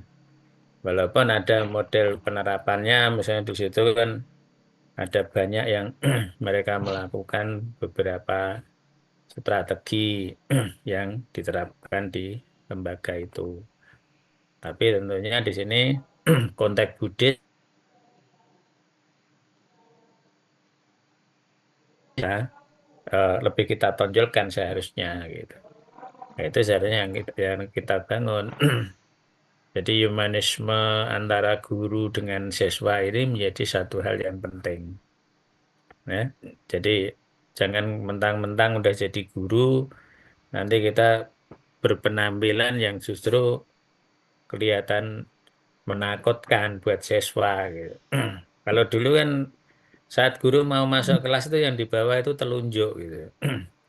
Ada telunjuk yang dibuat dari bambu itu, kalau nggak gitu mungkin penggaris yang dari kayu panjang itu yang selalu dibawa ke dalam kelas supaya anak-anak itu menjadi takut, gurunya kelihatan berwibawa. Padahal itu bukan anak menjadi takut dan gurunya berwibawa, tapi anaknya karena takut nanti kalau saya nggak ini takut dipukul gitu kan.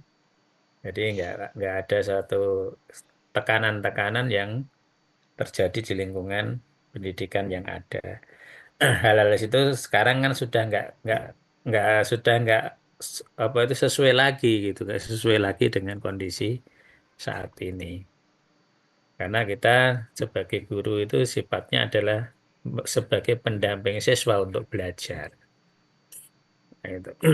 Itu tentunya yang nanti yang harus kita pahami. Dan terima kasih banyak, udah luar biasa tadi. Walaupun yang aktif sekitar ya udah lumayan lah. Ada peningkatan dikit. 1, 2, 3, 4, 5, 6. Udah ada 13 orang, udah lumayan. Ya, agak ada kenaikan dikit. Padahal kita di sini 33 orang ya. 33 orang yang aktif. 33 orang kepotong sama adminnya ya. Jadi ada 32 orang. Admin sama Bante berarti ada 31 semua. Kelihatannya, Adminnya nggak ada di breakout room, Bante. oh nggak ikut ya. Nggak ikut di sini, di luar. Oh, berarti kita 32 ya. 32 yang aktif 13 ya lumayan. Sudah hampir 50% kurang dikit ya. Ya, maka ya saya mohon supaya nanti yang lain juga lebih aktif gitu ya. Karena tentu di situ kan dari jenjang penilaiannya kan ada di samping mid dan semester UAS, UTS dan UAS itu ada nilai harian yang akan ditempuh. Jadi ada empat jenjang penilaian juga yang harus kita berikan kepada Anda sekalian. Kalau di sini udah nggak kurang aktif, ya kita ya juga bingung mau nilainya gimana. Kalau mereka nggak aktif, ya pas presentasi nggak aktif, apa nggak aktif, ini kan jadi susah kita memberikan penilaian. Oke gitu. Nanti sampai ketemu. Mana ya? Semoga nanti minggu depan Bante masih sempat waktunya. Karena pas kebetulan mungkin perjalanan dari, tapi tetap nanti tetap itu ya, tetap presentasi Nanti sambil Bante pantau dalam perjalanan. Karena Bante baru perjalanan dari Jakarta balik ke Boyolali. Kayaknya mau naik kereta ya. Hmm, ya, nanti semoga nanti tetap berjalan sesuai dengan itu sambil Bante pantau lewat lewat lewat gadget ya. Oke gitu. Terima kasih. Selamat malam dan terima kasih atas perannya yang luar biasa, terutama Bu Iing ya. Bu Iing luar biasa memberikan masukan-masukan buat kita sehingga di sini semua jadi bisa terbuka ya, wawasannya bisa bertambah. Nah, itu nanti itu yang saya harapkan ya seperti itu. Jadi kita itu betul-betul mau sharing tuh. Jangan nanti sharing tapi yang lebih banyak ngomongnya nanti Bu Mary aja gitu, jangan gitu. Ya nanti adanya cuma beberapa orang, tapi semua ikut terlibat untuk memberikan masukan-masukan. Saya persilahkan untuk foto bersama. Oke, baik. Terima kasih Bante sebelumnya. Untuk teman-teman, dimohon untuk membuka kameranya. Saya tunggu ya.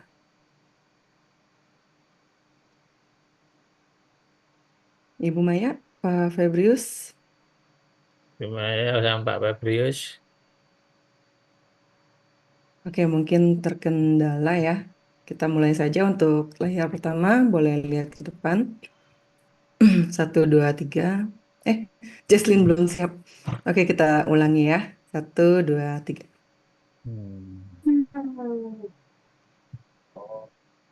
Oke, satu lagi. Tunggu sebentar. Oke, layar kedua boleh lihat depan. Ya, 1, 2, 3. Ya, sudah selesai Bante. Terima kasih.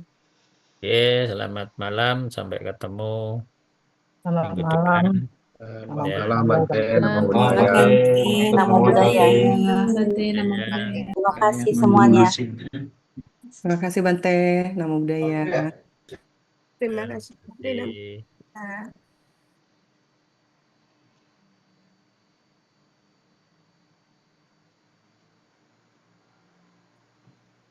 Ya.